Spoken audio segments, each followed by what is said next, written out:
देव ब्रह्मा केला केला केला माझा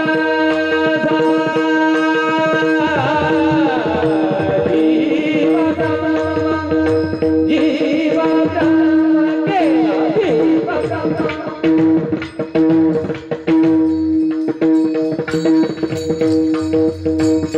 जीव ब्रह्मा केला माझा जीव ब्रह्मा केला माझा निराशिला निराशिला जीव ब्रह्मा केला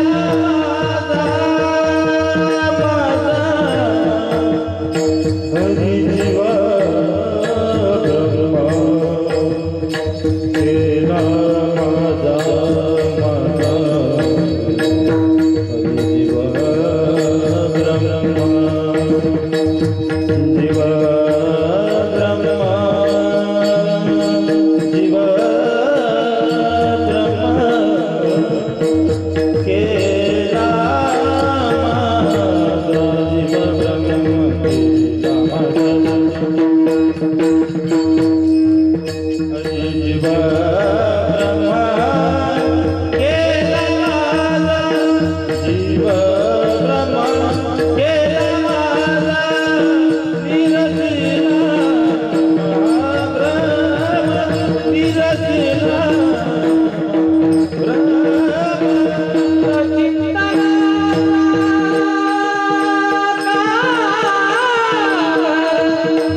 धन्य गुरु राजा जीव ब्रह्म केला माझा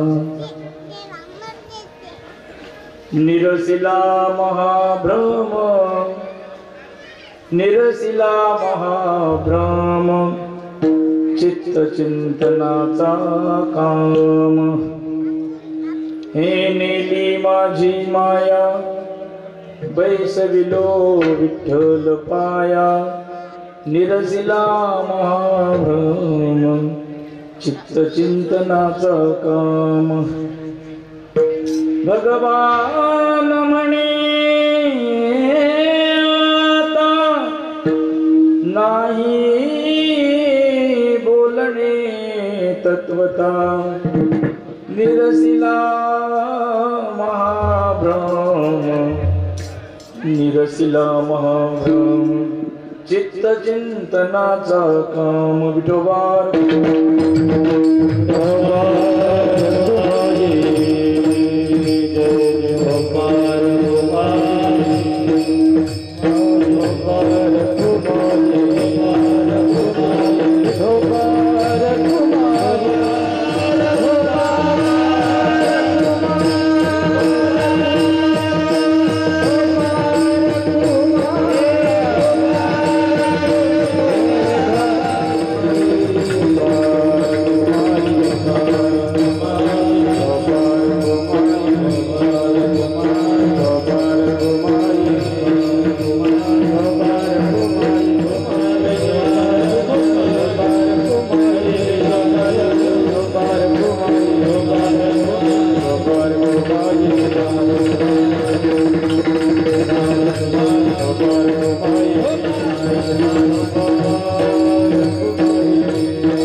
धन्य धन्य गुरु राजा जीव ब्रह्म केला माझा निरसाम नेली माझी मायाम चित्त चिंतनाचा काम भगवान म्हणे आता नाही बोलणे तत्वता निरसिला महभ्रम चित्त चिंतनाचा काम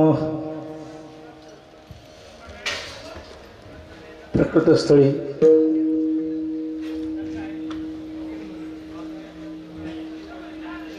वेदशास्त्र संपन्न ब्रह्मनिष्ठ संत गुरुवर्य श्री भगवान बाबा यांच्या अनंत कृपा आशीर्वादाने संपन्न होत असलेला हा नाम सप्ताह दत्त जन्मोत्सव अमृत महोत्सवी दत्त जयंती या ठिकाणी सुवर्ण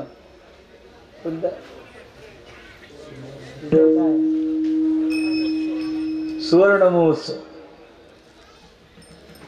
त्या अनुषंगानं भव्य दिव्य स्वरूपाचं श्री अभंगगाथा पारायण या सप्ताहामध्ये होत आहे। आमचे परमस्नेही गुरुबंधू हरिभक्तीपरायण श्री वैभव महाराज यांच्या मुखारविंदातून आपण हे श्री अभंगगाथा पारायण तसंच सिद्धांत रामायण कथा या ठिकाणी श्रवण करत आहे। 7 दिवसाचा हा संकीर्तन सोहळा त्यातील ही आजची सेवा श्री गुरु आज्ञेने मज अज्ञ बालकाकडे आलेली आहे। दत्त गुरूंच्या सेवेकरता अभंग हा श्री अभंग गाथेतीलच आहे। श्री अभंग गाथा हा सिद्धांत रत्नाचा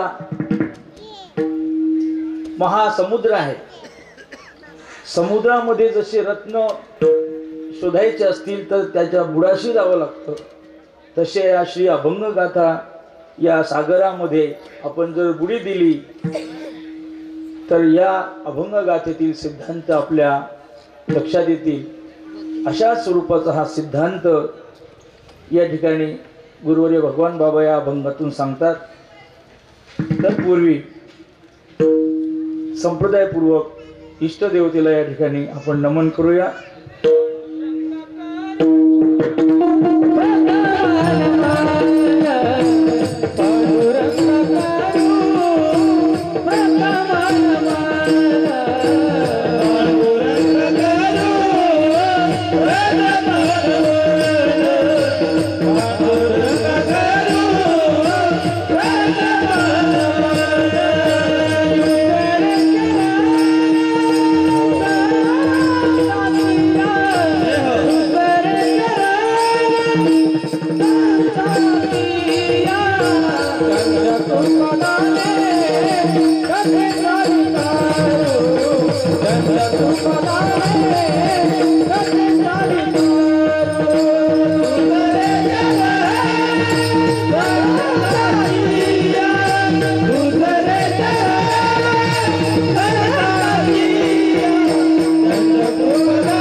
तुझ नमो कार स्वरूपा सद्गुरु समर्था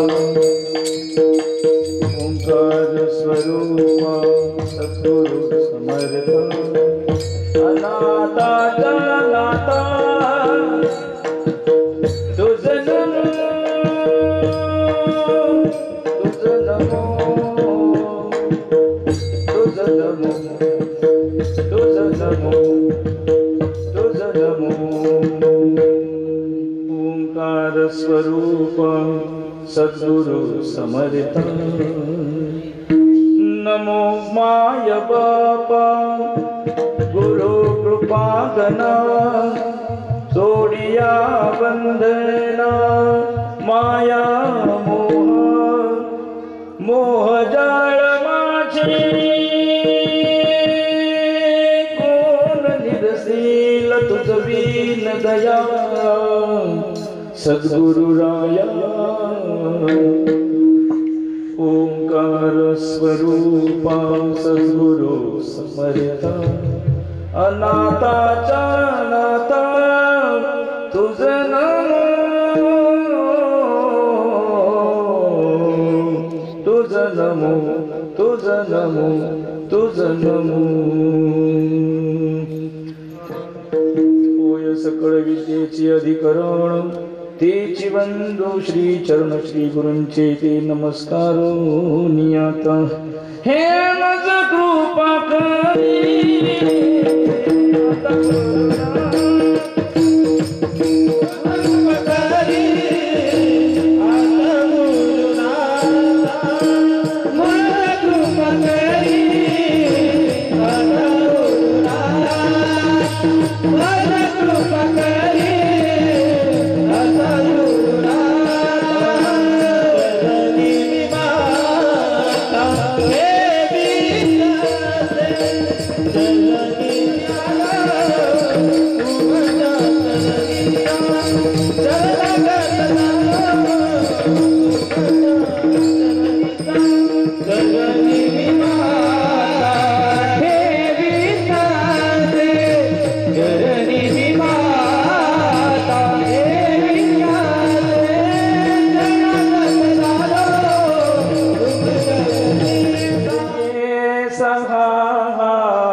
तया माझा दंडवत आम्ही सोळे पुढे श्वाना नित्यज्ञाना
धन्य धन्य गुरुराजा जीव ब्रह्म केला माझा निरसिला महाभ्रम चित्त चिंतनाचा काम।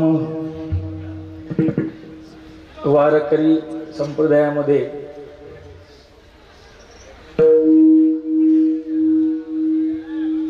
जेवढं महत्व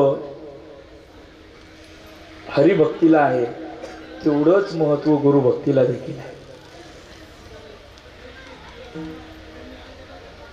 मुख्यतः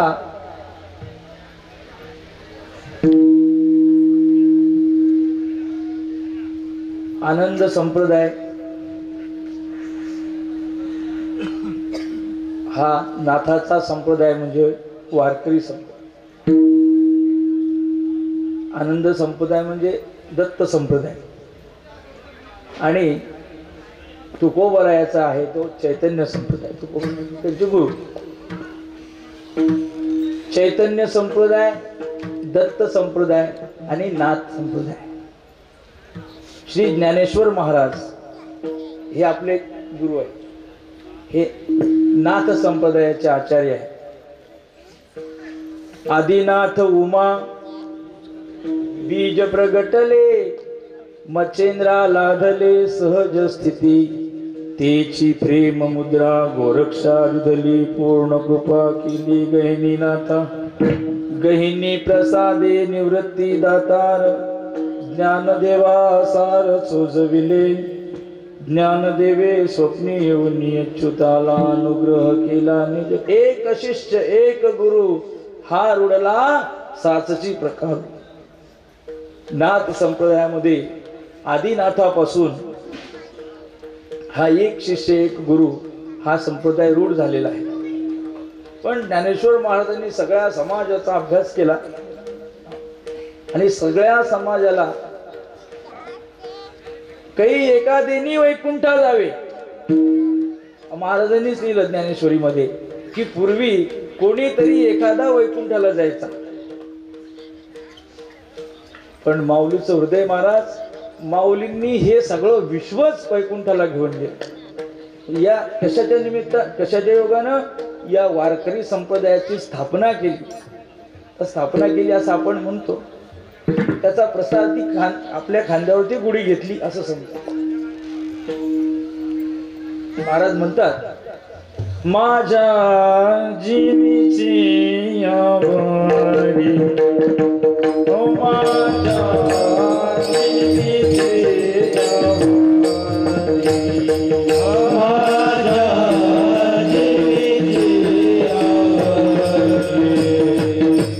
माझ्या जीवीची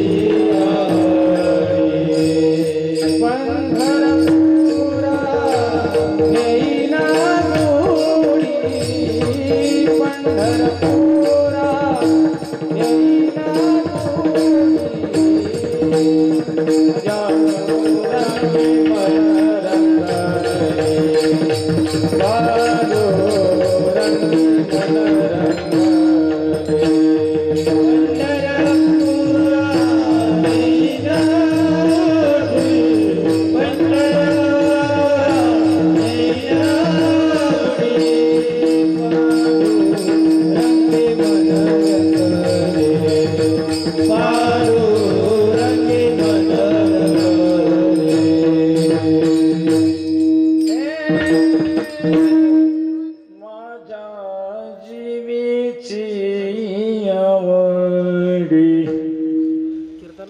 शिवीची आवडी म्हणजे मनातलं अति प्रिय असं जर काही असेल तर महाराज म्हणतात मला फार, मराठीत त्याला माय चॉईस असं म्हणतात. इंग्रजीच मराठी झाली त्याला काही लागेल आहे की नाही. माझ्या जीवीची आवडी म्हणजे आवड काय आहे महाराजांची. पंढरपुरा नेईन गुढी, गुढी म्हणजे पताका, खांद्यावरती पताका घेतली आणि पंढरीची वारी करीन असं म्हणाले. नाही तर जाई नगे माये तया, पंढरपुरा भेटेन माहेरा पुलिया असं वारंवार महाराजांनी म्हटलं. तेच ज्ञानेश्वर महाराज तेवढंच महत्व आपल्या गुरुला सुद्धा देतात. हेच मला सांगायचं. आता विश्वात्मक तो माझा स्वामी श्री निवृत्ती राजा. निवृत्तीनाथाला सुद्धा श्री ज्ञानेश्वर महाराज तेवढंच महत्व देतात जेवढं हृदयामध्ये जो प्राण आहे, तो हृदयातील जो प्राण आहे, तो प्राण शरीरातून निघून गेला तर शरीराला प्रेतवत अवस्था येते. त्याप्रमाणे या माझ्या जीवाचा जीवन जर कोणी असेल तर माझी गुरु माऊली आहे. महाराज म्हणतात माझा एक एक श्वास म्हणजे माझ्या श्री गुरूंचा अस्तित्व आहे.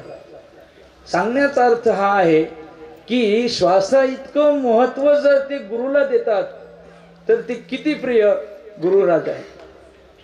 त्या गुरुची भक्ती महाराजांनी करण्याचं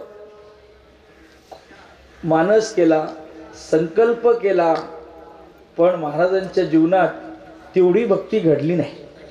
ज्ञानेश्वर महाराजांच्या जीवनामध्ये त्यांचा जीवनकाल पाहिला तर 16व्या वर्षी महाराजांनी सगळे शास्त्र त्या ठिकाणी पाठ केले, ज्ञानेश्वरी त्या ठिकाणी लिहिली, अनुभवामृत, चांगदेव 65 आणि सगळ्या समाजासाठी हरिपाठ त्या ठिकाणी निर्माण केले. हे मुख्यतः 4 ग्रंथ महाराजांचे आहेत. त्या ज्ञानेश्वरीमध्ये महाराजांनी 13व्या अध्यायामध्ये आचार्योपासनम शौचम स्थैर्यम आत्मविनिग्रह ज्ञानी पुरुषाची 18 लक्षणं गीतेमध्ये सांगितले. किती? 18. त्या 18 मधलं हे आचार्योपासनम म्हणजे गुरुची भक्ती कशी करावी हे ज्ञानेश्वरीत लिहिलं. महाराज जवळजवळ 300-350 ओव्या लिहिल्या. गुरुच्या गावचा कधी वारा आला त्याला मी वंदन करीन. काय म्हणले? वाऱ्याला सुद्धा.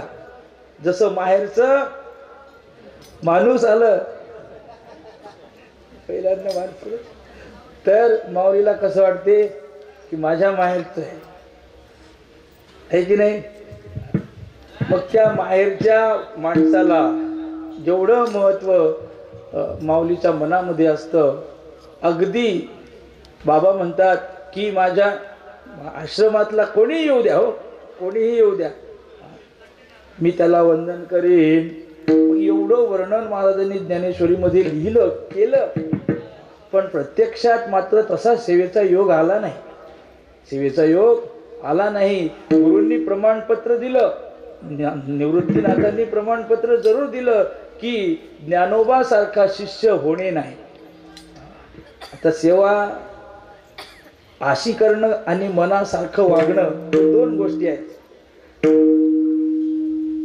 श्री गुरूंनी त्यांना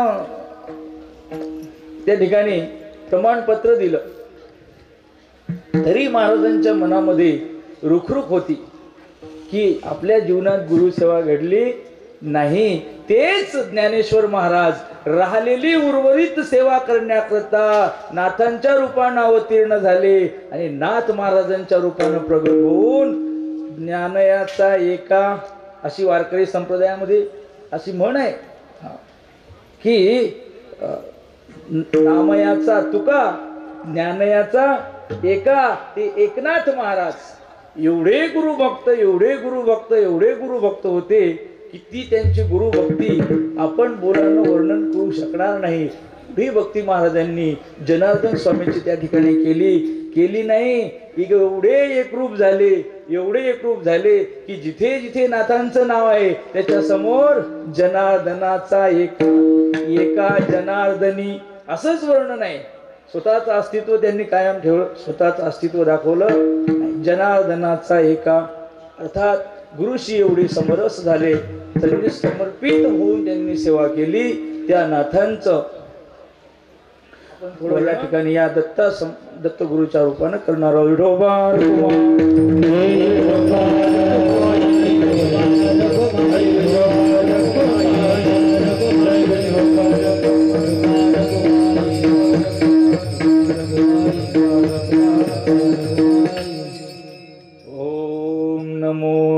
श्री गुरुवरा विद्यारविंद प्रबोध चंद्रा निजात्मरूप चिदंबरा निरहंकारा तुझ नमो. तुझे करिता करिता स्मरण सुटे भवाब्धीचा प्राण होऊनी आपण त्वद्रूप पूर्ण निर्धारे तुझेनी विश्वचळे तुझेनी मेघु वितळे तुझेनी वायू चळे दिगंतरा ऐसी अकुंठित सत्ता तुझी गुरुवरा समस्ता भूता माझे समुद्धरता तुझी खरा निर्धारे ए भगवान म्हणे आता नमितो मी निष्कामता ठाण या पतिता द्यावा स्वामी पायापी ओम नमो जी श्री गुरुवरा गुरु हे तत्व आहे गुरु ही व्यक्ती नाही गुरु ही शक्ती आहे गुरु या तत्वाला जे अनुसरले तत्वनिष्ठ झाले तेच ब्रह्मनिष्ठ झाले तत्वाला जे वाहून घेतात गंगा गया गंगादास जमुना गया जिधर दम उधर हम असं जे करतात त्यांना काहीच भेटत नाही लाक्षणिक तितक्या स्वरूपाचं मिळते पण तत्वनिष्ठ जो आहे तो तत्वनिष्ठ गुरुनिष्ठ जो आहे या गुरु तत्वाला ज्याने वाहून घेतलं त्याची सरली रजार झाला सुफळ त्याची इरझार संपवायची असेल तर आपल्याला काय करावं लागेल वाहून घ्यावं लागेल त्याची सरली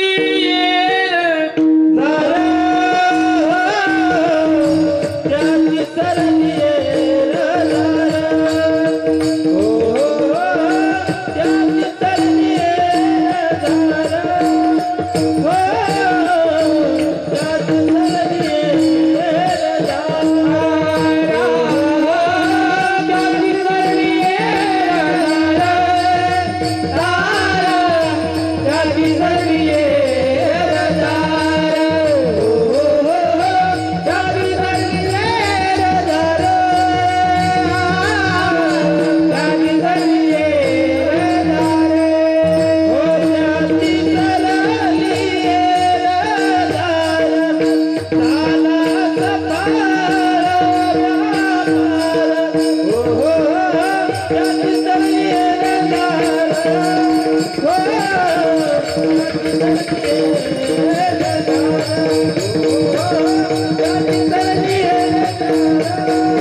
जयाचा सुगर्वा देखे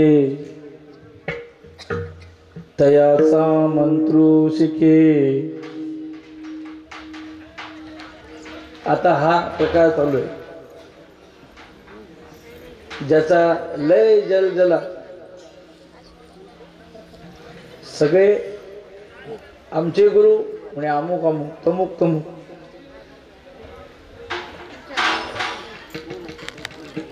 श्रोत्रिय ब्रह्मनिष्ठ कृपाळू हे गुरुचं लक्षण आहे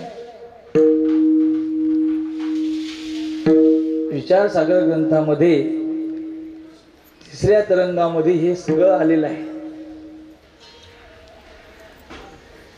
समित पाणीम श्रोत्रियम ब्रह्मनिष्ठम गुरुमेवाभिगच्छे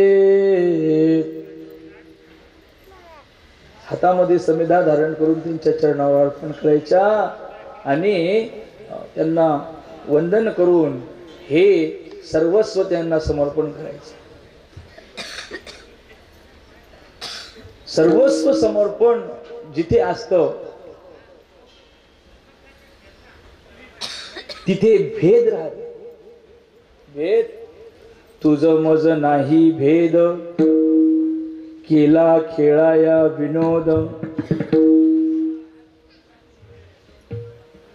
करो निअर्पण तुला समर्पण.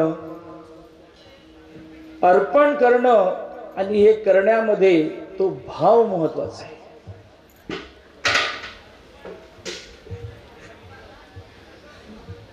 तन मन धन वाहिले चरणी, आता माझे कोणी उरले ना. माय बाप बंधू पाठीची बहीण, सांडोनिया पूर्ण शरण आलो. आता कोठे जावे चरणापासोनी, जगी मज कोणी असतीना. भगवान म्हणे तुमच्या वाचोने, गुरुराया कोणी माझ नाही. माय बाप बंधू पाठीची बहीण, सांडोनिया पूर्ण शरण. सर्वस्व समर्पण जिथे आहे. नाथ महाराजांच्या जीवनातला प्रसंग सांगतो. देवगिरीच्या किल्ल्यावर किल्लेदार म्हणून जनार्दन स्वामी राहत होते. काय झालं, नाथांचा जन्म झाला तेव्हा त्यांच्या आई वडील वारले. त्यांचा प्रतिपाळ त्यांच्या आजोबांनी केला. पूजनीय गुरुदेव भगवान बाबा सांगतात की भानुदास महाराजांच्या कृपा छत्रछायेखाली त्यांचं बालपण गेलं. भानुदासाच्या कुळी महाविष्णूचा अवतार. हे जे आधी पहा, जे ज्ञानेश्वर महाराज नाथाच्या रूपाने अवतीर्ण झाले. कोणाच्या कुळात? भानुदास महाराज. आई वडिलांचं छत्र हरवलं.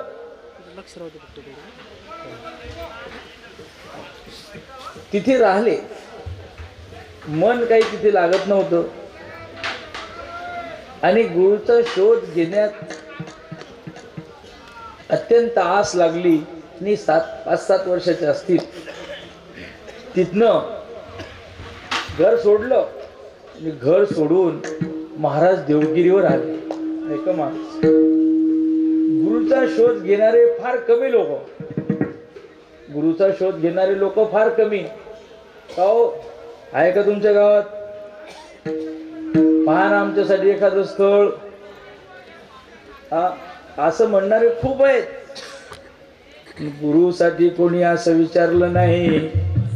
काय गुरु बिन कौन बतावे बाट, बडा बिकट यम घाट.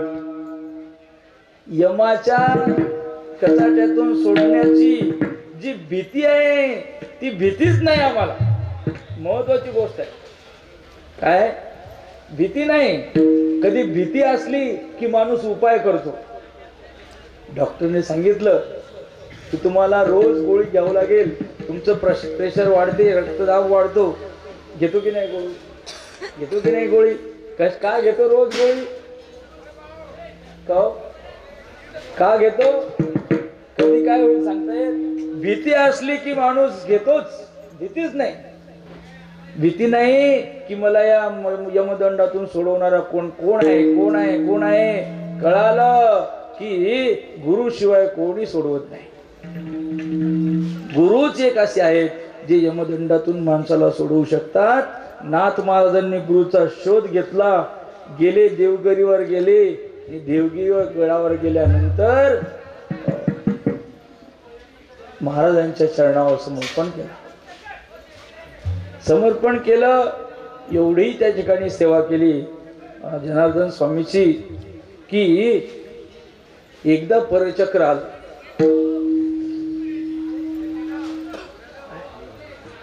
किती सेवा केली सांगावं.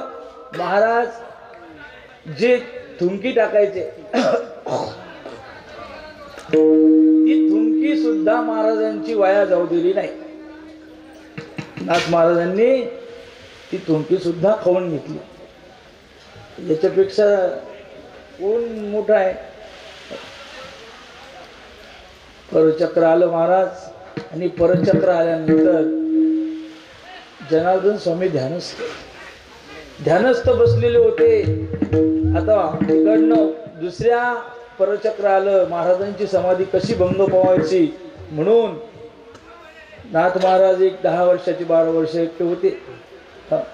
त्यांनी नाथ गुरुचाच कोट होता, मिलिटरीचा ड्रेस, बंदूक अटकवलेली होती, मिलिटरीचा ड्रेस होता, तोच घातला. घोड्यावरती टाप मारली आणि लगाम हाती धरला आणि ड्रेस चढवल्यानंतर डोक्यात कॅप घातली. काय असेल शिरस्त्राण. कोण आहे. तिकडच्यांना वाटलं किल्लेदारच आहे. महाराजांनी एवढा प्रताप केला की सगळं परचक्र पळतवून लावलं. आता साक्षात परमात्माच होते. फक्त आवेश आणायचं काम होतं. काय आवेश आणायचं काम होतं त्यांना. देव काय करू शकत नाही. नाथ महाराजांनी परचक्राचं त्या ठिकाणी निवारण केलं आणि ते सैन्य पळून गेला. किल्ल्याचं रक्षण झालं आणि तो ड्रेस उतरवला, कुंटीला अडकवून ठेवला, बंदूक ठेवून दिली. काही झालं असं माग दाखवलं नाही की मी एवढा पराक्रम केला. ऐका बरं,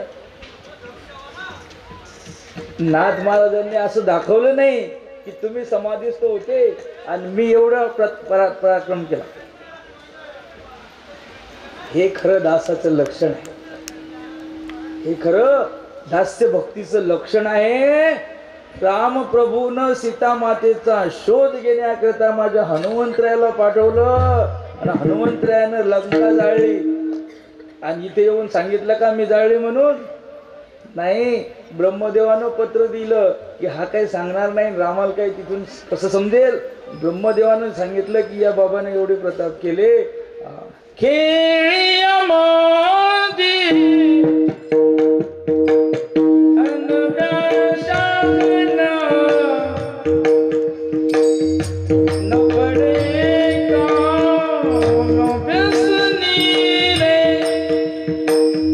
हनुमंतरायाला शहाणं म्हटलं त्याचं कारण आहे. तुम्ही आम्ही लोक अभिमान धरतो, हनुमंतांना अभिमान धरला नाही.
हनुमंतरायासारखं नाथांनी काही भासू दिलं नाही.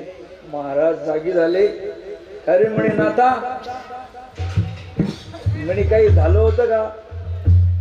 काय म्हणले? नाथाला म्हणले काही झालं होतं? म्हणे हो महाराज. मग म्हटले हो, काय झालं होतं? म्हणे शत्रूने आक्रमण केलं होतं. मग म्हणलं बा तुमच्या समाधीत कसं विघ्न आणायचं? मी होईल तेवढा प्रयत्न केला म्हणे. वा वा वा वा, फार चांगलं काम केलं. काय म्हणले? फार चांगलं काम केलं. बाबा म्हणले, कैलास भाऊला म्हटले फार चांगलं काम केलं म्हणे. हे म्हणे मोठा सप्ताह करायचा. काय म्हणले? मोठा सप्ताह करायचा. मग मोठा सप्ताह करायचा म्हणजे सगळंच मोठं. महाराज लोक मी म्हणले तुम्ही पारायणाला गावं जोडा. काय म्हणले? समाज जुटला की आपोआप सप्ताह मोठा होतो. आलं तुमच्या लक्षात? तेच झालं. वैभव महाराज गावगाव फिरले, सगळ्या गावाला निमंत्रण दिलं. इथले पंचक्रोशीतील गावं, हे सगळे आडा भारत, सवासणी, गोपी, मी सगळ्या गावाचे नाव घेत नाही बरं, न म्हणता आमचं नाव नाही आलं. सगळ्या गावचे लोक इथे पारायणाला बसले. 50वं वर्ष, कितवं वर्ष? पारायणाला 501 लोक, पारायणाला 500 लोक बसले. महाराज म्हणले वा वा, चांगलं काम केलं. खापरखेडच्या मंडळींनी खूप चांगलं काम केलं. अर्थात गुरुची प्रसन्नता याच्यापेक्षा मोठं काम दुसरं कोणतंच नाही. विठोबा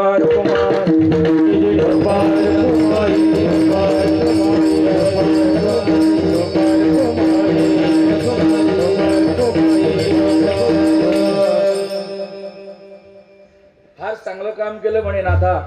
आता तुला पा गुरु पैशाने प्रसन्न होत नाहीत म्हणे. मी महाराजाला 500 रुपये दिले, 1000 रुपये दिले, तुझे 1000 रुपये नको, तुझं काही नको. महाराजांना काय पाहिजे? शुद्ध भाव पाहिजे, समर्पण भाव त्याला म्हणतात. नाथांनी ते केलं. नाथ महाराज प्रसन्न झाले. गुरु महाराज नाथावर, चल म्हणे तुला दत्ताचं दर्शन करून देतो. काय म्हणले? तुला दत्ताचं दर्शन करून देतो. एवढंच बालक महाराज 10 वर्षाचं काय करते त्याला? भाग्याचा उदय झाला. दत्ताचं दर्शन घडवण्याकरता किल्ल्यावरनं खाली आले.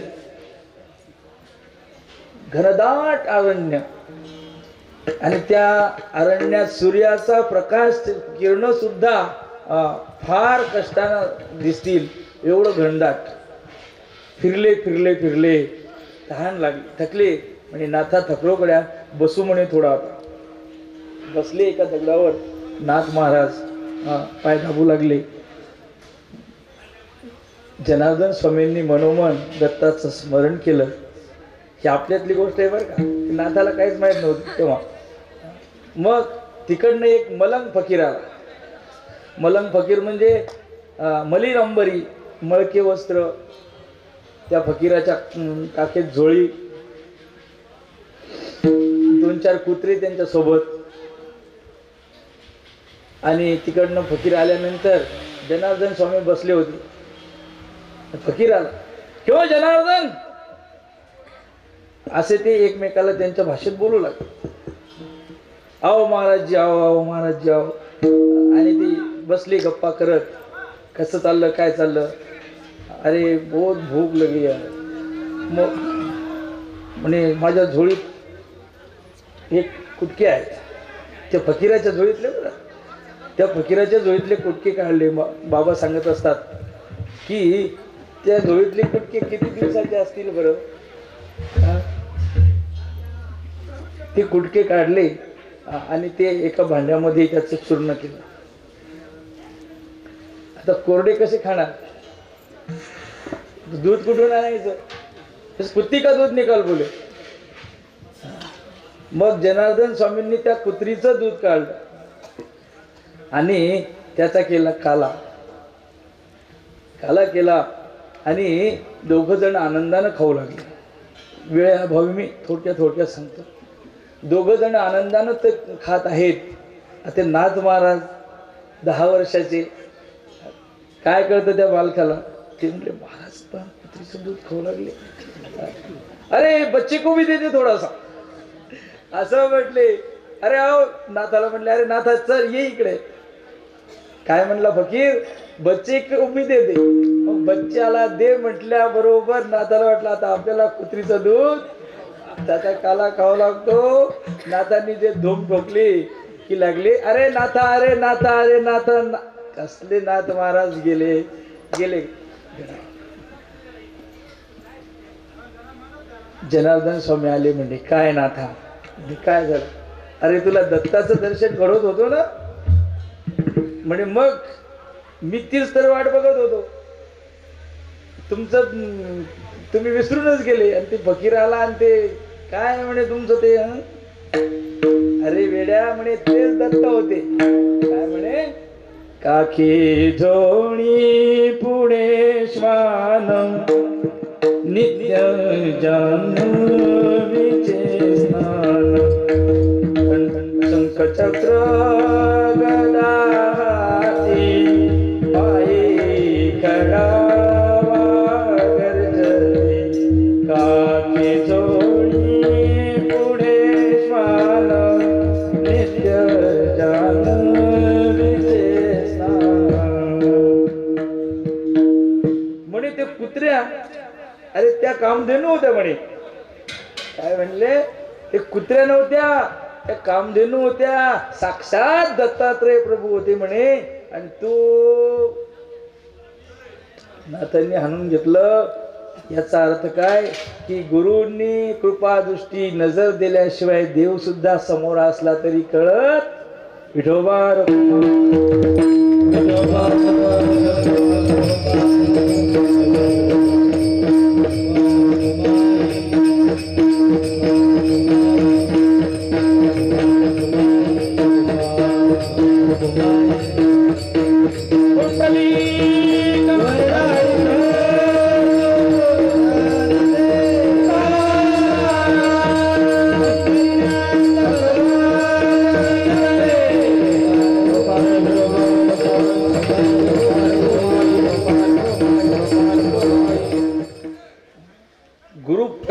प्रसादेन, गुरु प्रज्ञा प्रसादाने संपन्न जो आहे त्यालाच गुरुदत्त साक्षात भगवंताचं दर्शन घडते.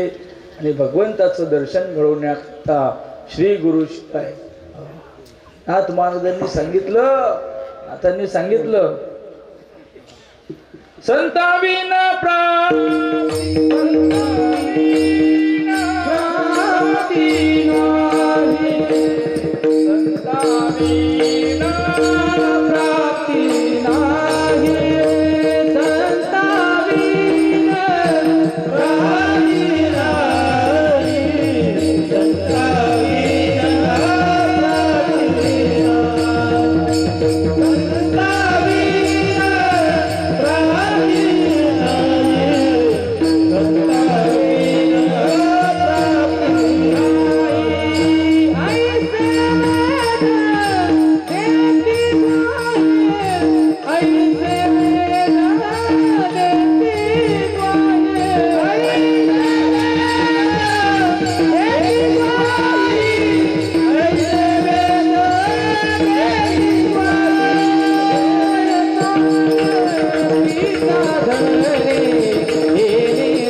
जैसे वेद देती ग्वाही.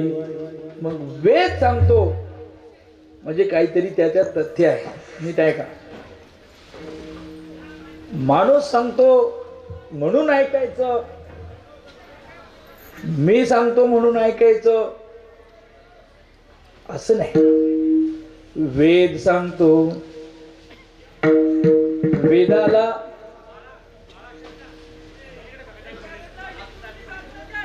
सुप्रीम कोर्टचा जो निर्णय आहे त्याला काही अपील चालते का?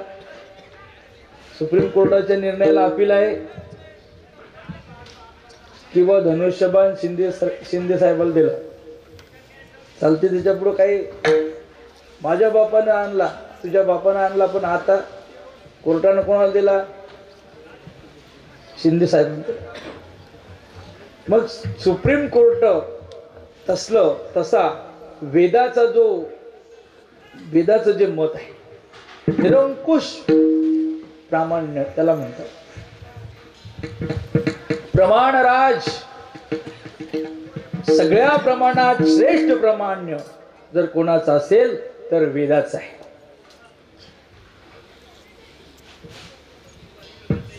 वेद सांगतो की संताशिवाय प्राप्ती नाही, गुरु शिवाय प्राप्ती नाही. प्राप्ती शब्दाचा प्राप्ती म्हणजे कशाची प्राप्ती? नीट आहे का? अप्राप्त वस्तू प्राप्त होत असते, अप्राप्त वस्तू प्राप्त होते. मग काय अप्राप्त झालं आपल्याला? तर आपलं जे स्वरूप आहे, आपल्या स्वरूपाचंच आपल्याला विस्मरण झालं. मग ते तुमचं स्वरूप तुम्हाला दाखवून देण्याचं काम गुरु करतात. म्हणून संता प्राप्ती कशाची प्राप्ती करून देतात? प्राप्ताचीच प्राप्ती. आपलं जे स्वरूप आहे, निजात्म स्वरूप आहे, निष्कलम निष्क्रियम शांतम आनंदो ब्रह्मेति विज्ञानम आनंदम ब्रह्म त्वम एव साक्षात ब्रह्मासि नित्यम तत्वमसि प्रज्ञानम ब्रह्म अयमात्मा ब्रह्म.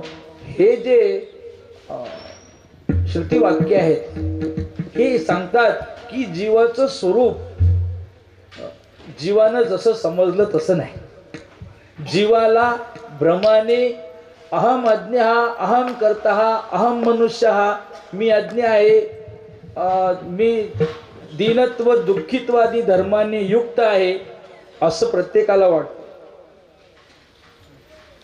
शास्त्र सांगते तुझा आणि दुःखाचा काही संबंध नाही, तू आनंद रूप आहेस. हे आपल्या आनंद स्वरूप आपलाच आनंद आपल्याला न मिळण्याचं कारण आपल्या मनामध्ये काय आहे? भ्रांती आहे, भ्रम आहे. त्या भ्रमाच्या योगाने आपण आपल्या आनंदापासून दूर गेलो. त्या भ्रमाची निवृत्ती करण्याचं काम गुरु करतात.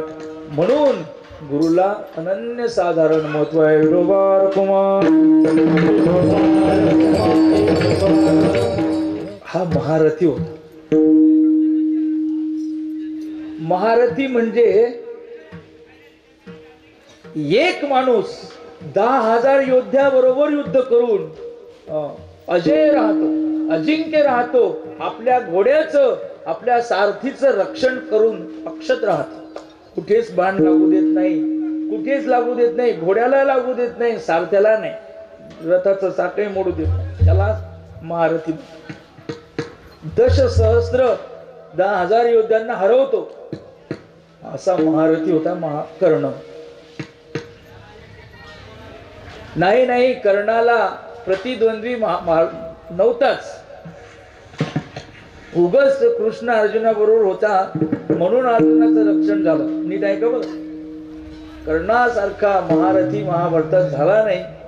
एवढा प्रतापी कर्ण, पण पल आपलं पावलोपावली पावला गणिक त्याला अपमान सहन करावा लागला. हो बाजू ठेव खाली धनुष्य. का? तू सूतपुत्र आहेस, पावला गणिक कर्णाचा अपमान होत होता, कारण तू सूतपुत्र आहेस. आयुष्यभर कर्णानं अपमान सहन केला.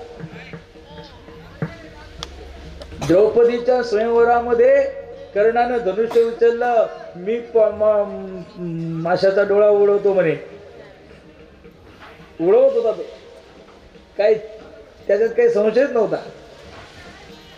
पण द्रौपदीला त्याच्या संग लग्न करायचं नव्हतं. ती म्हणली मी याच्या सगळ्यात माग घालणार नाही, कारण सूतपुत्र आहे.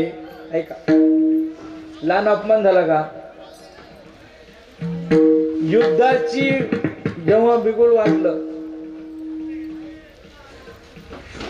सगळी कृष्णाची शिष्टाई व्यर्थ गेली. दुर्योधन म्हणला पांडवाला मी काही देणार नाही.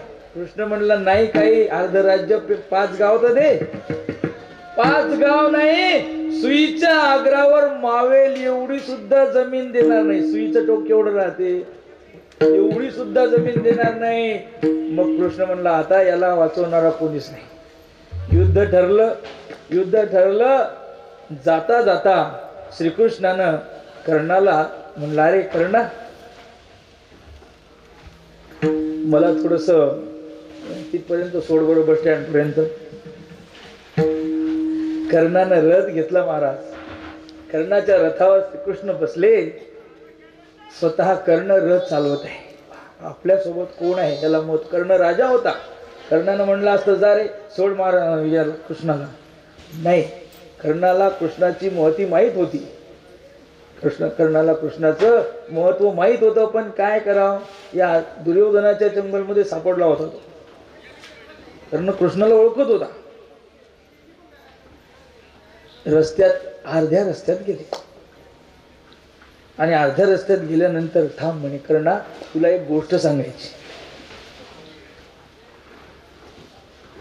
याला वाटलं आजपर्यंत कधी हा असं बोलला नाही, आजच मला कसा काय बोलला. फडणवीसचा कस काय फोन आला आपल्याला. मग कर्णानं तसं म्हणल्यावर हा एकदम त्या ठिकाणी अवाक झाला. आणि अवाक झाल्यानंतर ऐक म्हणे, काय ऐकायचं? कर्णा, तू सूतपुत्र नाहीस. हे शब्द त्याच्या कानावर गेल्याबरोबर त्याला अंगावर शहारे निर्माण झाले, रोमांच उभे राहिले. काय, मी सूतपुत्र नाही? ज्या सूतपुत्रामुळं मी आजपर्यंत क्षणाक्षणाला अपमान सहन केला, ते सूतपुत्राचा डाग माझ्या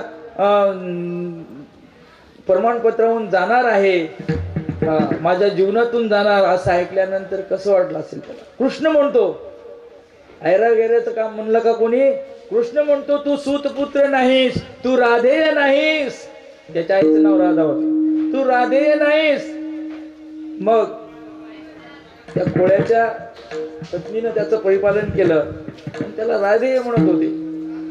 मग जो आजपर्यंत स्वतःला राधेय समजत होता, स्वतःला सूतपुत्र समजत होता, त्या कर्णाला श्रीकृष्णानं सांगितलं की कर्णा, तू राधेय नाही, तू कौंतेय आहेस, तू कौंतेय आहेस, तू कौंतेय आहेस. असं ऐकल्याबरोबर त्याच्या नेत्रातून आनंदाचे अश्रू, त्या ठिकाणी खळखळ अश्रू बाहेर आले, अंगावर रोमांच उभे राहिले. आणि काय, मी कौंतेय आहे?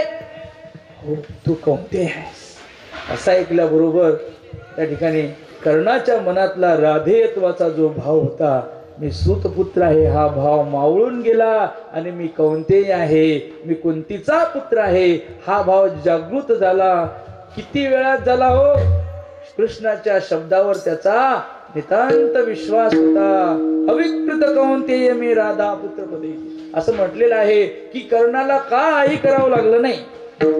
राधेयत्वापासून कौंतेय होण्याकरता काही मेकअप उतरावं लागला, काही नवीन चढवावं लागला का? नाही. फक्त मनातली राधेयत्वाची भावना टाकून द्यायची आणि मी कौंतेय ही भावना केली. पण त्याच्या मागे श्रद्धा महत्वाची. कृष्णाच्या शब्दावर त्याची नितांत श्रद्धा होती. त्या श्रद्धेच्या पोटी कर्णानं काय केलं, राधेत्वाचा त्यात भाव टाकून दिला आणि मी कौंतेय आहे, मी सूतपुत्र नाही. आणि तेव्हापासून तो स्वतःला पांडवाचाच भाऊ समजत होता. आजपर्यंत सूतपुत्रत्वाचा त्या ठिकाणी जो त्याच्याकडे डाग होता तो निघून गेला. मला हे सांगायचं आहे की कर्णाला सूतपुत्रापासून अर्थात राधेत्वापासून कौंतेय होण्याकरिता किती प्रवास करावा लागला हो? किती प्रवास करावा लागला? प्रवास काही करावा लागला नाही, सायास काही करावं लागले नाही, फक्त गुरुच्या वचनावर विश्वास ठेवावा लागला. तोची श्रद्धावंत पावेल विसावा, कुतर्क्यासी ठावा नव्हे देव, कुतर्क्यासी ठावा नव्हे देव. मग कर्णाला श्रीकृष्णानं सांगितलं तू कौंतेय आहेस, तसं तू पूजनीय गुरुवर्य श्री भगवान बाबा आपल्याला सांगतात की तू जीव नाही, तू ब्रह्मरूप आहेस, तू मरका नाही, तू चिरंजीव आहेस. तू कल्पनेनं दुःख भोगायला लागला, बद्धतेची भावना करून तू दुःख भोगायला लागला, जन्म मरण भोगायला लागला. तुझ्या पाठीमागं लागलेलं जन्म मरण हे तुझ्या कल्पनेचं आहे, तुझं नाही. तू विनाकारण त्या अंगावर ओढून घेतला आहे. हे जे गुरुचं वचन आहे, या वचनावर त्याचा ज्याचा विश्वास आहे, त्या वचनावर विश्वास ठेवून त्वम एव साक्षात ब्रह्मासि नित्यं तत्वमसि. जीव हा कल्पनेनं दुःख भोगतो, अविद्या कल्पना येणे झाला जीव, मायोपाठी शिव बोली जेती, हरिमुखी गाता हरपली चिंता, त्यानही मागोता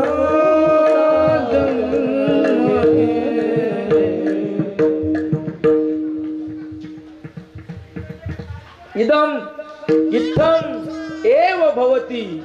हे असंच आहे. नीट आहे का? हे असंच आहे, असं ज्याचा विश्वास आहे. इति प्रमारूपा अस्तिक्य बुद्धी स श्रद्धा.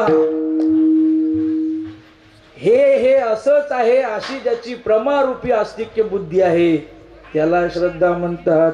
आणि श्रद्धेनं गुरुचे शब्द जिवंत होतात, श्रद्धेनं गुरुचा बोध जागृत होतो.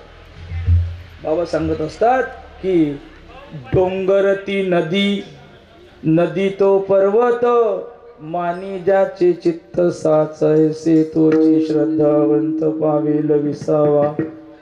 मग हा सगळा भाव ज्याचा गुरुच्या वचनावर आहे, त्या गुरूंनी सांगितलं की तू दीनत्व दुःखितवादी धर्मानं विरहित आहेस, तू आनंद रूप आहेस. हे वचन ऐकलं आणि मनातला भेद भ्रांती टाकून दिली आणि जीवाला ब्रह्म होण्याचा जो उपाय आहे विश्वास ठेवला. अभंगाच्या पहिल्या चरणामध्ये बाबा सांगतात, धन्य धन्य गुरु राजा, धन्य धन्य गुरु राजा, धन्य धन्य गुरु राजा, धन्य धन्य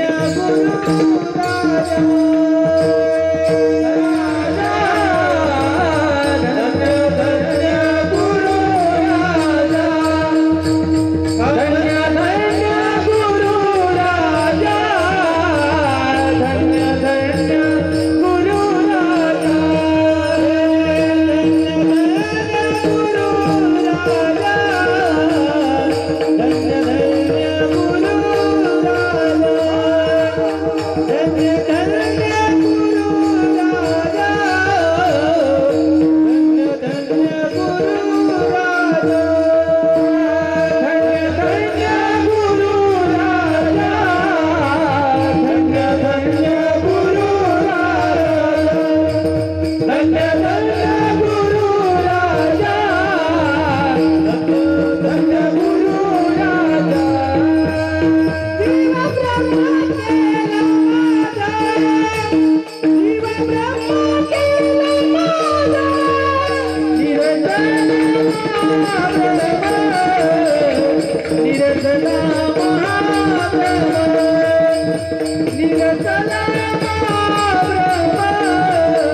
अभंग स्वानुभवाचा आहे.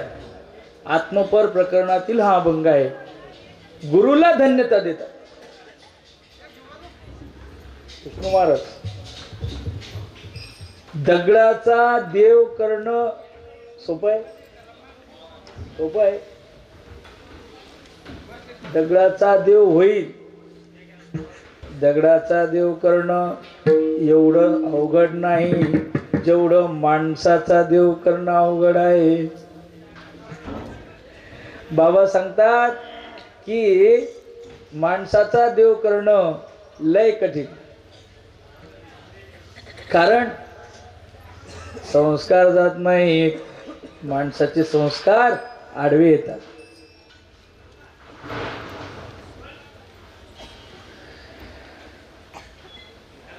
काय झालं? श्रीरामाला कैकेयी मातेने 14 वर्षाचा अरण्यवास आणि माझ्या व्रतासाठी राज्य हे 2 वर मागून घेतले. भरताला कळालं, व्रत आला.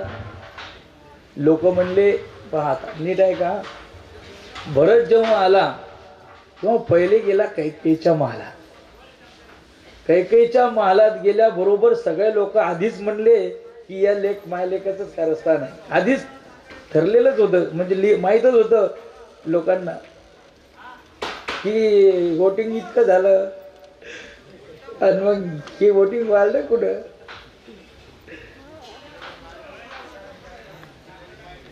%62 वोटिंग झालं म्हणे आणि रात्री 9:30 वाजता 75% वोटिंग दाखवलं. लोक टपूनच होते. तर मग झालं काय? लोकांना फक्त पुरावा पाहिजे. भरत गेला. तर भरत का गेला कैकेयीच्या महालात? त्याचं कारण आहे. सकाळी कैकेयी मातेचं एवढं प्रेम होतं भरतावर की कैकेयी माता भरतापेक्षा आपलं रामावर की भरतापेक्षा जास्त रामाला जीव लावत होती. मग सकाळच्या वेळेला रामप्रभू आंघोळ झाल्यानंतर आईचा दर्शनाला जाणार. ऐकाव,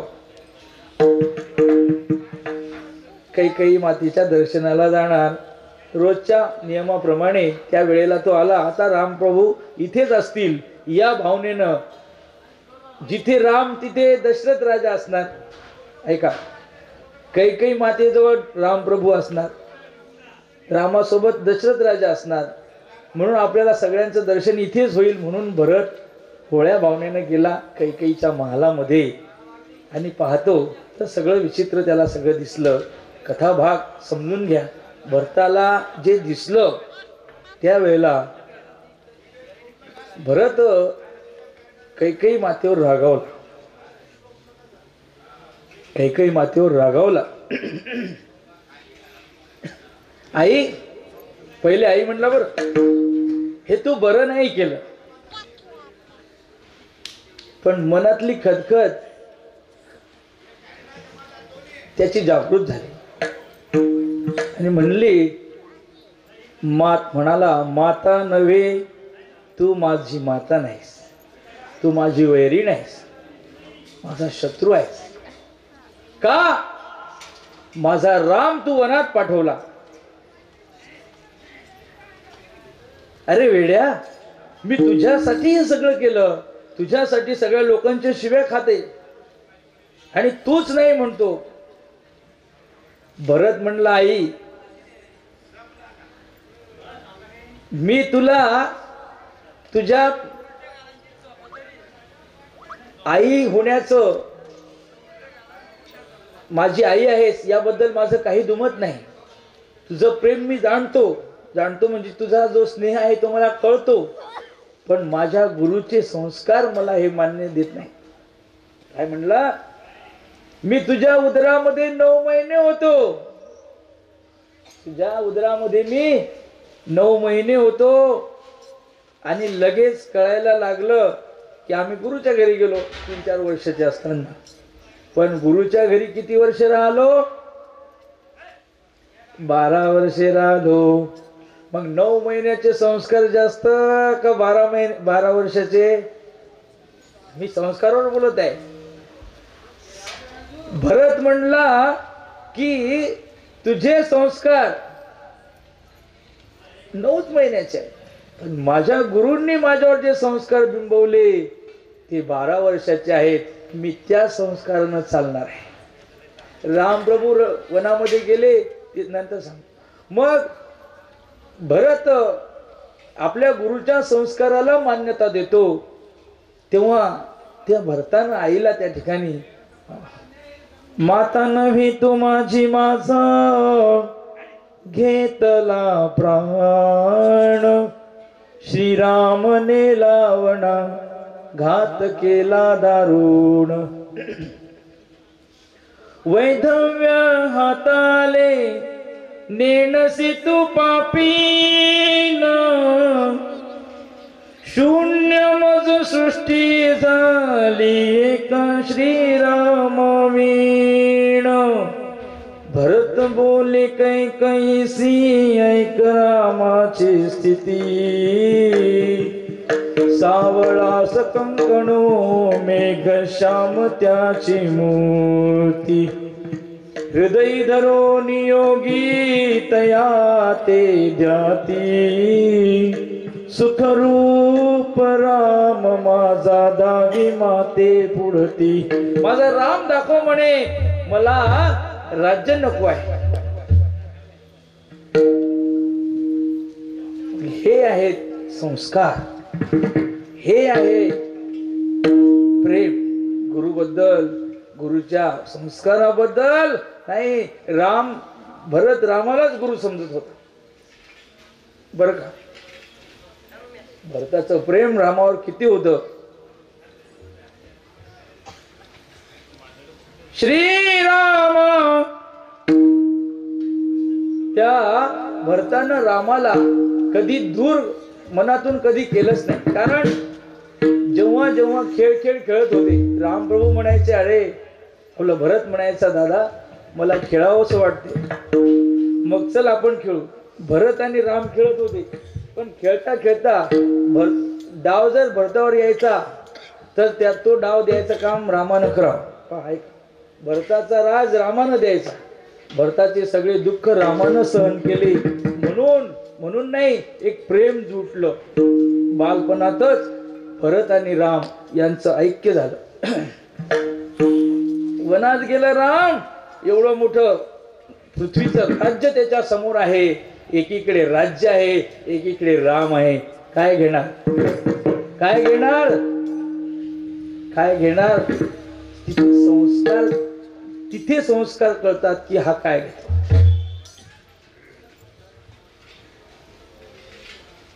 आईला म्हणला, आई चूक केली म्हणे तू.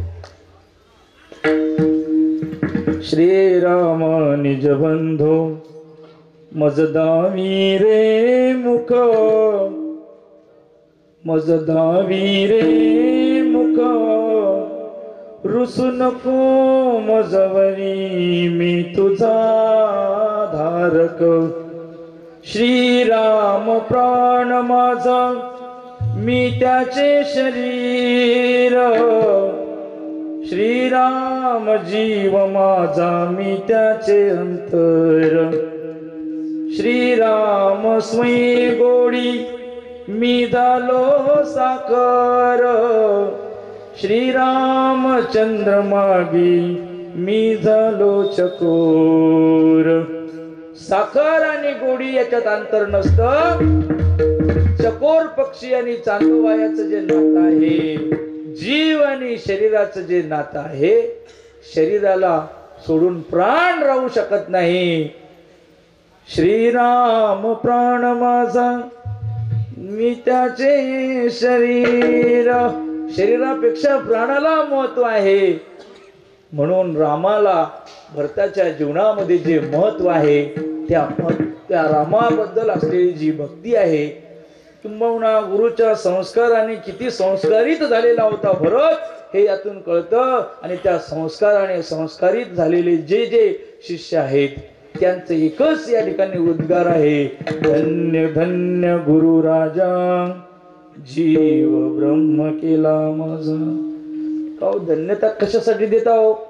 जे काम कोणीच करू शकत नाही ते ज्यानं केलं त्याला धन्यता देतात, त्याला धन्य पुरुष म्हणतात. जे काम कोणीच करू शकत नाही ते ज्या महापुरुषानं केलं त्याला म्हणतो वा वा, लय काय धन्य आहेस.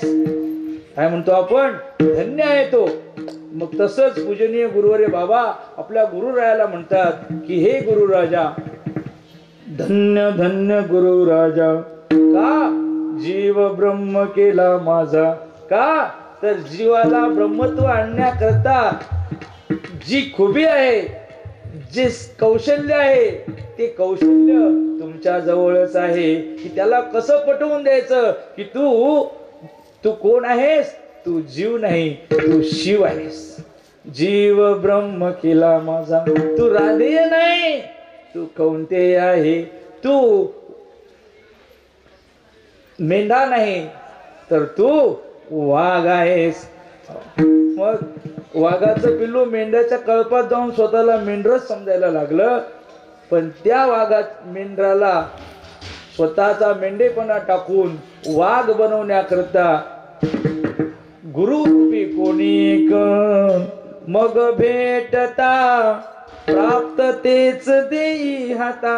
गुरु भेटतात आणि गुरु सांगतात की तू मेंढा नाही, मग तू जीव नाही, तू दीनत्व दुःखित्वादी धर्माने युक्त नाही, तर तू स्वतंत्र आहेस. विठोबा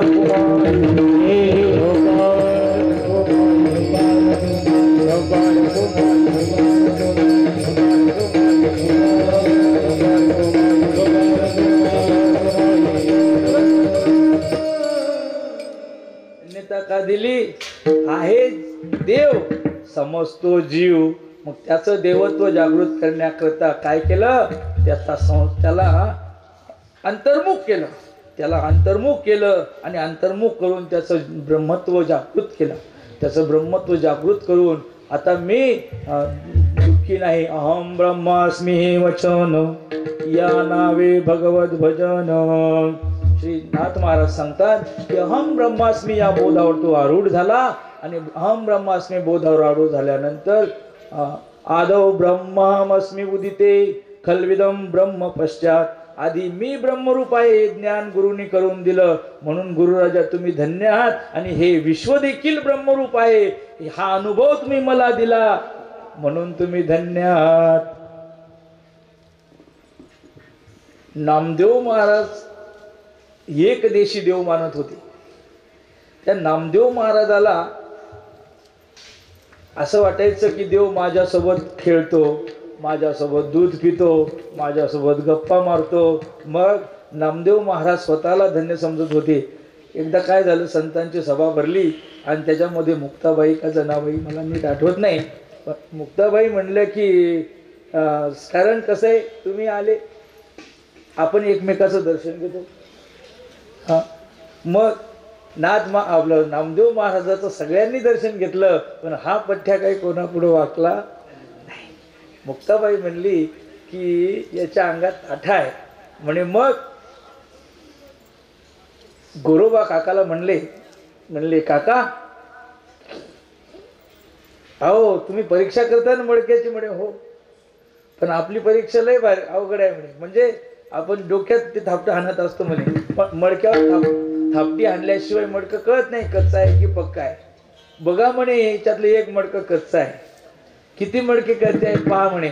मग केली सुरुवात. निवृत्तीनाथ महाराज, सोपानदेव, ज्ञानेश्वर महाराज, गोरोबा आपलं सावता महाराज, नरहरी सोनार, सगळ्या संतांच्या डोक्यामध्ये ठप ठप ठप ठप ते मारायला लागले.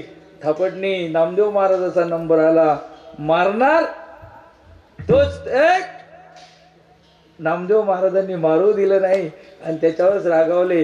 गेले पळून विठ्ठलाच्या मंदिरात. ते जेव्हा त्याने तसा प्रतिकार केला तेव्हा सगळे म्हणले अरे हेच कच्चं मडकं आहे रे, हे कच्चं मडकं आहे. सगळे त्याला हसू लागले, सगळे हसायला लागले नामदेव महाराजांना. त्याच्यापेक्षा त्याला लय दुःख झालं म्हणे मारलेलं पुरलं, पण हे अपमान काही चांगला गेला रडत रडत देवाजवळ. काय झालं नाम्या? अवपान म्हणे ते कुंभारलं. अरे देवान तोंडाला हात लावला. म्हणे असं नको बोलू. म्हणे का? माझ्या डोक्यात थापटी मारायला लागला. म्हण नाम्या चुकलं म्हणे तुझं. अहो म्हणे ते जाऊ द्या, तुम्ही मला बोलता, तुमच्या मनातलं सांगता, माझ्यासोबत जेवण करता, मी नैवेद्य घेऊन आला तर तुम्ही माझा नैवेद्य सेवन नाही केला.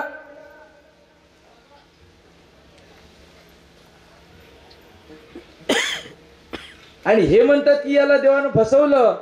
याला देवानी याने देवाला ओळखलं नाही. सांगा बरं, मी तुम्हाला ओळखलं नाही का? नामदेवाचा निर्धार होता की देव मला रोज बोलतो, माझ्यासोबत गप्पा करतो. मी नैवेद्य आणला, रुसून बसलो तर देव जागृत झाला. दगडाची मूर्ती प्रगटली मानव, झाले अभिनव कौतुक. घेऊन आलो नैवेद्याला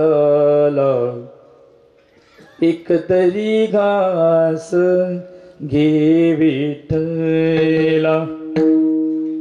मग हे सगळं मी रोज पाहतो, रोज तू माझ्यासोबत जेवतो, हसतो, खेळतो, माझ्या हातचं दूध पितो. ते म्हणले याला देवाला ओळखलं नाही म्हणे, याने देवानं फसवलं, मायावी रूप दाखवलं म्हणे. मी संतांचं खोटं म्हणू शकत म्हणे, म्हणजे मी तुम्हाला ओळखलं नाही.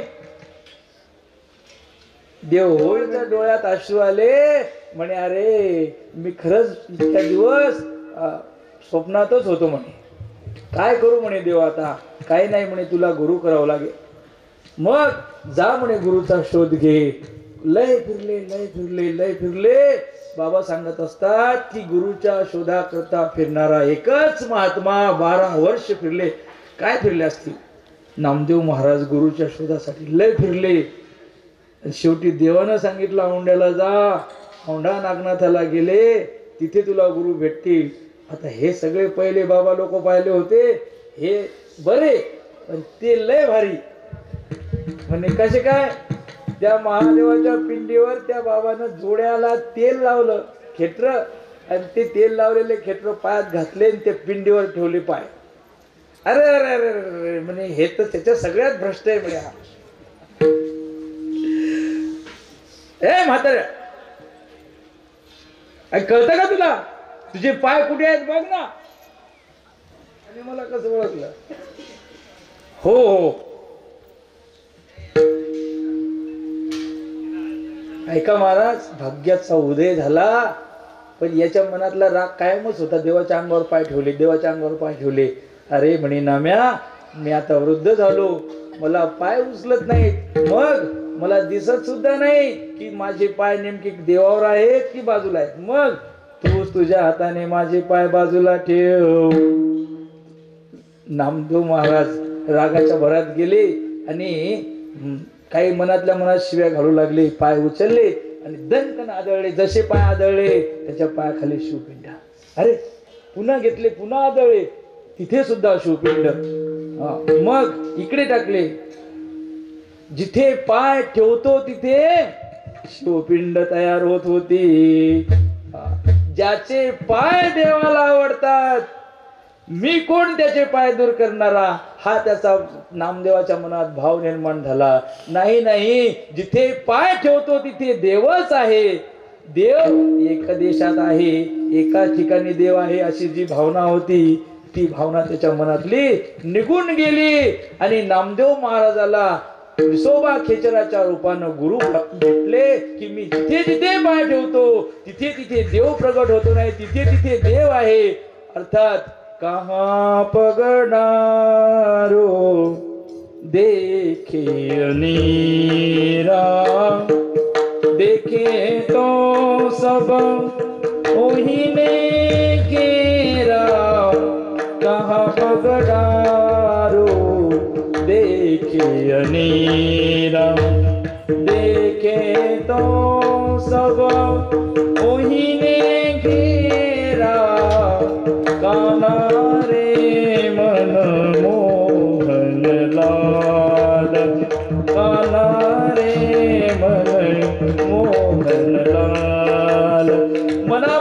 भावना निर्माण झाली की मी देवाला एकदा विठोबाच्या मंदिरातच समजत होतो, पण देव एका मंदिरात नाही, जिथे जिथे नजर जाईल सभूमी विश्वतो वृत्वा अत्यतिष्ठत दशांगुलम, तो सर्वत्र व्यापलेला आहे. आदौ ब्रह्मास्मी उदिते खलविदम ब्रह्म पश्चात, सगळ्या जगात तो देव पाहू लागला. म्हणून नामदेव महाराजांना मनात भाव निर्माण झाला आणि तो भाव म्हणजेच हा आजचा अभंग. धन्य धन्य गुरु राजा जीव ब्रह्म केला माझा, निरसिला महाभ्रम हे चित्त चिंतनाचा काम.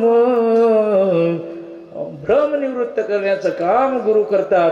म्हणून अभंगाच्या दुसऱ्या चरणामध्ये सांगितलं, निरसिला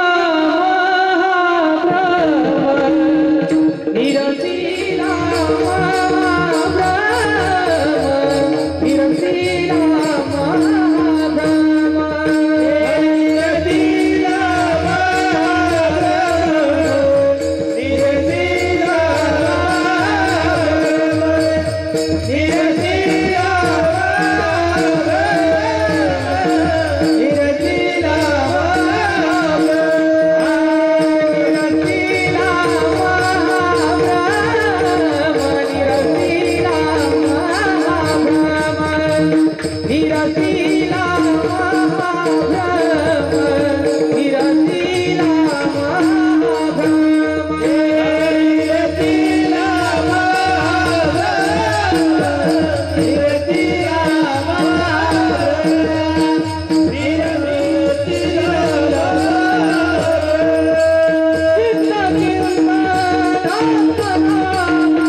लय याच्यामध्ये खूप गहन असा हा अभंग आहे. स्वर्ग मोक्षादि विभ्रम दीर्घ स्वप्न स्फुरंते ते. माणूस झोपला आणि झोपल्यानंतर स्वप्न पडलं. ते स्वप्न म्हणजे काय, तर स्वप्नामध्ये जे दिसायला लागलं ते म्हणजे स्वर्ग, हे तुमची हे जे विश्व आहे हा सगळा भ्रम आहे. या भ्रमामध्ये मी अडकलो होतो, पण यातून मला बाहेर काढण्याचं काम गुरु महाराजांनी केलं. मी तूपणा तुझं माझं हे सगळं मी समजत होतो. पण ऐका महाराज, आपण ज्या प्रपंचाला माझं म्हणतो त्यापेक्षा आमच्या जीवनामध्ये ममत्वाचा विषय, अहंत्वाचा विषय जर कोणी असेल तर तो परमात्मा आहे, गुरु आहे. माणसाचा अहंकार जाऊ शकत नाही, माणसाची ममता जाऊ शकत नाही. बाबा म्हणतात अहंकार जाऊ शकत नाही ना, मग तो अहंकार मोठा कर. ऐका, अहंकार जात नाही मग तो मोठा कर. तू घराला माझं समजतो, देहाला माझं समजतो, घराला माझं समजतो, देह संबंधींनाच माझं समजतो, याच्यापेक्षा गावाला माझं समज, तालुक्याला माझं समज, जिल्ह्याला माझं समज, राज्याला माझं समज, नाही नाही सगळ्या देशाला माझं समज. भारत माझा माझा देश आहे असं आम्ही म्हणतो, तसं देव माझा, गुरु माझा, हे सगळं विश्व, हे विश्वची माझे घर, ऐसी मती दयाची स्थिर, किंबहुना चराचर आपणची जगला. वासुदेव सर्वमिती असा जो महात्मा आहे तो दुर्लभ आहे. मग तू देवाला माझं समज, गुरुला माझं समज.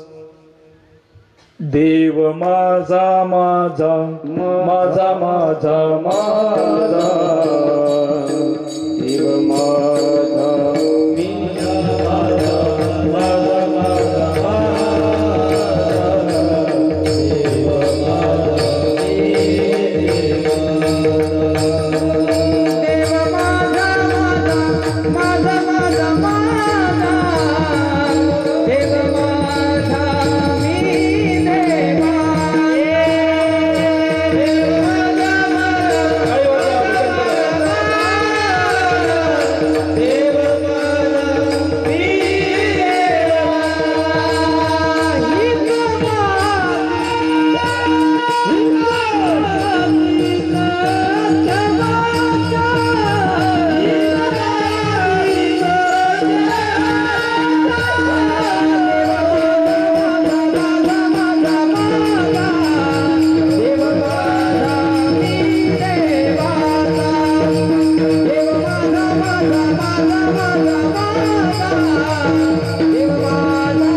देव माझा मग देव विठोबा आहे, विठ्ठल माझा किंवा देव माझा म्हणजे गुरुदेव हमारा प्यारा.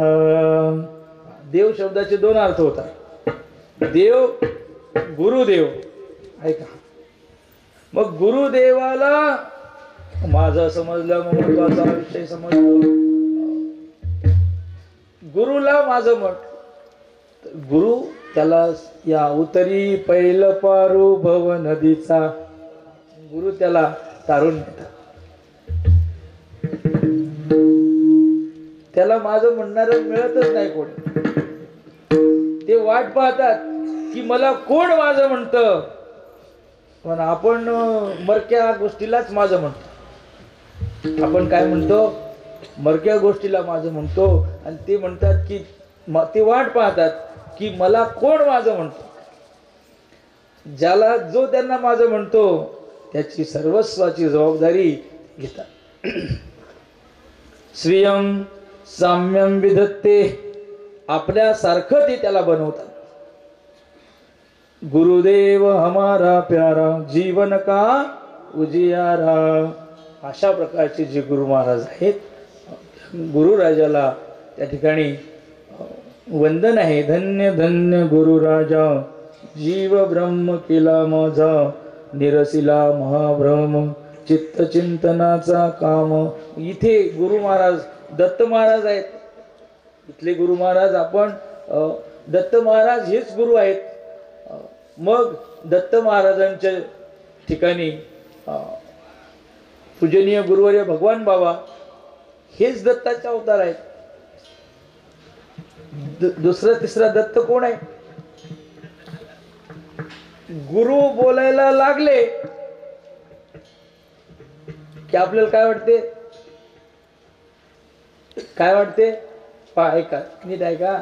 बाबा सांगत असतात की देवानं मौन धरलं, देवानं मौन धरलं, त्याचं नाव गुरु, त्याचं नाव गुरु मुके बसले की ते देव होतात आणि देवच बोलायला लागला की गुरु होतो. तुम्ही मला दोनदा मोबाईल दाखवला त्यामुळे माझं लक्ष विचलित झालं. ऐक, मी बरोबर सोडणार आहे तुम्हाला. मी बरोबर सोडतो. आज काही थंडी नाही, आज काही थंडी नाही आणि ज्यांना बाहेरगावी जायचं ती काही माझ्यावर रागवणार नाही. ऐका, गुरु आपला देव बोलायला लागला, त्याचं नाव गुरु, आणि गुरूंनीच मौन धरलं की देव होतो महाराज. गुरु आणि देवात अजिबात फरक नाही. फक्त हो, माझ्या विठोबाचा कैसा प्रेम भाव, आपणची देव होय गुरु. श्रीकृष्ण अर्जुनाचे गुरु झाले आणि अर्जुनाची नौका पैलतीराला नेली महाराज. अर्जुनाला वाटत होतं मी करतो. कृष्ण म्हणला उतर खाली, रथावरून उतर खाली. ती देव म्हणले अर्जुनाला उतर खाली. हा मोठा तोऱ्यात होता की मी युद्ध जिंकलं. तेव्हा देव म्हणले अर्जुना ऐक ना बाबा, आता इतकं रक्षण केलं, कर्णापासून केलं, सगळ्यापासून केलं, थोड्यासाठी कशाला, उतर खाली. मग देव म्हणतात म्हणून उतरला अर्जुन खाली. आणि जसा अर्जुन उतरला आणि देवानं नुसती रथातून खाली उडी टाकली, एक पाऊल वरच दुपट निघायला लागलं रथातून. दुसरं पाऊल देवानं खाली ठेवल्याबरोबर धाड धाड धाड धाड रथ पेटला, घोडे सगट. घोडे सोडले समजा. मग एवढा मोठा रथ धाड धाड पेटला.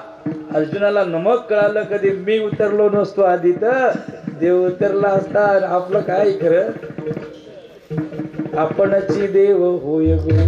देव रक्षण करतो सांगण्याचा अर्थ हा आहे की जो भगवंत, काय झालं, एवढं मोठं अर्जुनावर संकट होतं पण अर्जुनाच्या मनात कृष्ण होता, रोमात कृष्ण होता. अर्जुन श्रीकृष्णालाच सर्वस्व मानत होता. कार्पण्य दोषो वहत स्वभाव पृच्छामि त्वं धर्म सम्मूढ चेताः यच्छ्रेयस्या निश्चितं ब्रूहि तन्मे शिष्यस्तेहं शाधि मां त्वां प्रपन्नम. मी तुम्हाला शरण आलो, माझा उद्धार करा. हे सगळं अर्जुन कृष्णाला गुरु मानत होता. आणि नंतर कृष्णानं देखील अर्जुनाचा प्रतिपाळ केला, कारण अर्जुनाच्या वर एवढं मोठं संकट आलं की उद्या मरायची वेळ आलेली आहे. आणि त्यावेळेला अर्जुनाच्या रोमातून आवाज निघत होता, कृष्ण कृष्ण कृष्ण कृष्ण कृष्ण कृष्ण. अर्थात गुरुच्या नावाचा तो जप करत होता. म्हणून गुरुनी त्याचं रक्षण केलं. भगवंतांनी अर्जुनाचं रक्षण केलं नाही तर श्रीकृष्ण रूपी गुरुच त्याच्या रक्षणासाठी धावून आले. म्हणून जो गुरुच्या नावाचं स्मरण करतो त्याची नौका पैलतीराला जाते. मग ती दत्तगुरु, आजचे दत्तगुरु पूजनीय गुरुवर्य श्री भगवान महाराज चालते बोलते दत्तात्रेय आहेत. दत्ताची जन्म कथा आहे, त्यामध्ये साक्षात अवधूत साधू म्हणजेच दत्तात्रेय. ते अवधूत साधू दुसरे कोण आहेत हो, तुम्हाला काय वाटते? नाही, अवधूत साधू दुसरे कोण आहेत? आता पूजनीय भगवान बाबा हेच अवधूत आहेत. ते अंगा दिसायला आपल्यात आहेत पण आंतरप्रतीती धर्मानं पाहिलं तर ते परब्रह्म स्वरूपाशी तन्निष्ठ झालेले आहेत. दत्त हे तत्व मी सांगितलं आधी, गुरु हे तत्व आहे, त्या तत्वाला ते समरस झालेले आहेत. आपल्याला सुद्धा त्या तत्वाशी समरस व्हायचं आणि समरस होण्याकरता एकच उपाय आहे, त्यांच्या नावाचा जप करणे. जो गुरुच्या नावाचा जप करतो तो त्या ठिकाणी तरुण जातो. जो जपता है नाम तुम्हारा, सद्गुरु नाम तुम्हारा, सद्गुरु नाम तुम्हारा, दिल से प्यारा. जो जपता है नाम तुम्हारा, हे जो जपता है नाम तुम्हारा. सद्गुरु नाम तुम्हारा दिल से प्यारा, जो जपता है नाम तुम्हारा, ऐसा नाम जपे नहीं प्राणी, करता है जीवन की हानि। सुन ले वेद पुकारा, शास्त्र आधारा,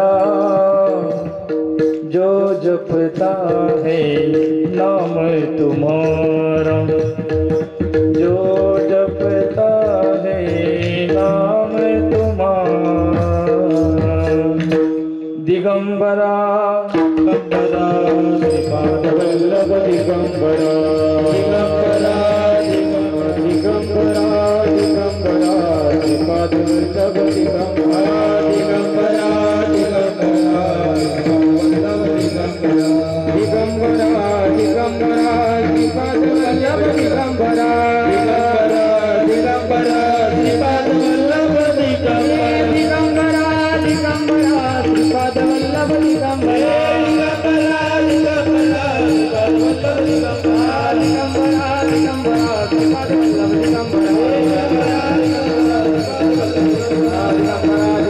श्रीपाद वल्लभ दिगंबरा,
आ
धन्य धन्य गुरुराजा जीव ब्रह्म केला माझा निरसिला महाभ्रम